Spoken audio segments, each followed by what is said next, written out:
Hello friends, इस video में बात करेंगे अनदर इंपॉर्टेंट एक्ट के बारे में। पिछली वीडियो हमने रेगुलेटिंग एक्ट के बारे में, एक्ट ऑफ सेटलमेंट के बारे में और पिट्स इंडिया एक्ट के बारे में। आप पिछली वीडियो को देख सकते हैं जाके, वहाँ पर सारी चीजें डिटेल में कवर है, साथ ही साथ इंपॉर्टेंट जो पॉइंट है वो हाईलाइट है। अब इस वीडियो में बात करेंगे act of 1786 and charter act of 1793।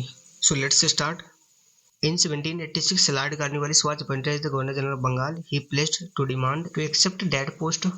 तो कहने का मतलब वो भैया 1786 में कार्निवालिस को बंगाल का गवर्नर जनरल बनाया जाता है, अपॉइंट किया जाता है।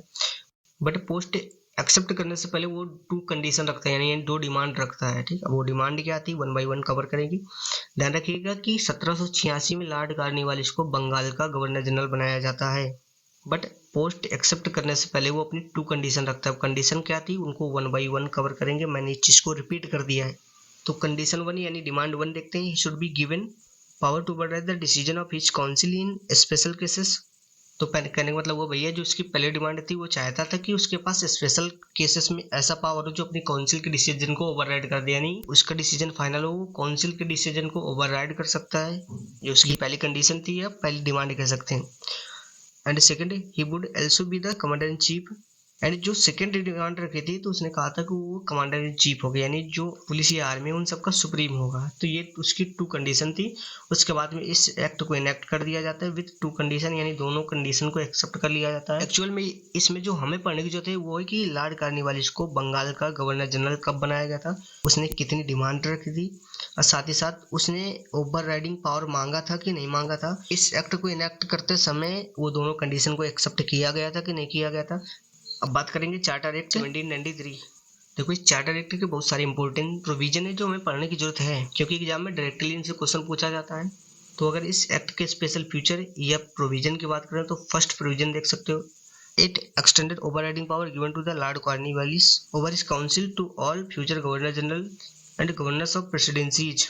तो कहने का मतलब हुआ कि जो 1786 में लॉर्ड कार्निवालिस को ओवरराइडिंग पावर दिया गया था ओवर द काउंसिल, इस चार्टर एक्ट में ऐसा प्रोविजन किया गया कि फ्यूचर में जितने भी अब गवर्नर जनरल बनेंगे या गवर्नर्स बनेंगे प्रेसिडेंसीज के, यानी मद्रास और बम्बई के, उन सबके पास ही ओवरराइडिंग पावर होगा, यानी वो अपनी काउंसिल के डिसीजन को ओवरराइड कर सकते हैं, यानी रिजेक्ट कर सकते हैं, और उनका डिसीजन फाइनल होगा।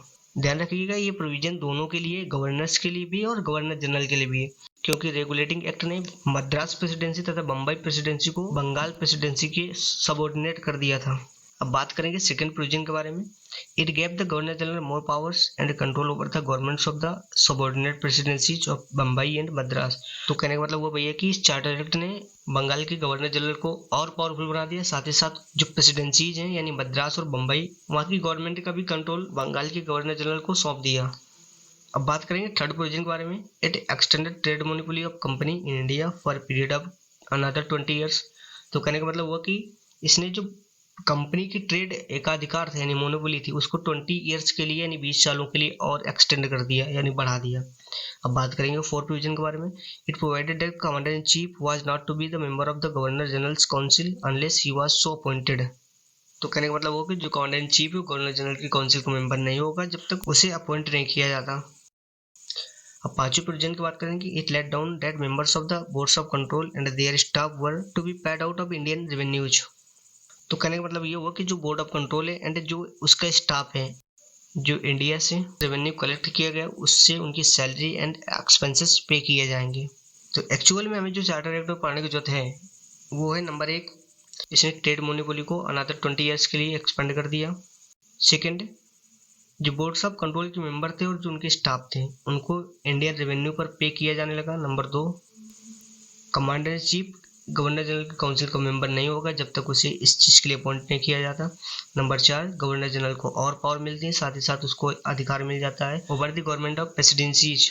एंड जो अनादर था वो काउंसिल के डिसीजन को ओवरराइड करने का पावर गवर्नर जनरल तथा साथ साथ प्रेसिडेंसीज के गवर्नर से उनके लिए भी एक्सटेंड कर दिया जाता है, यानी उनके लिए भी ओपन कर दिया जाता है। तो बस इस वीडियो में इतना ही, मिलते हैं नेक्स्ट वीडियो में। Thank you for watching, keep watching, be happy and don't forget to subscribe.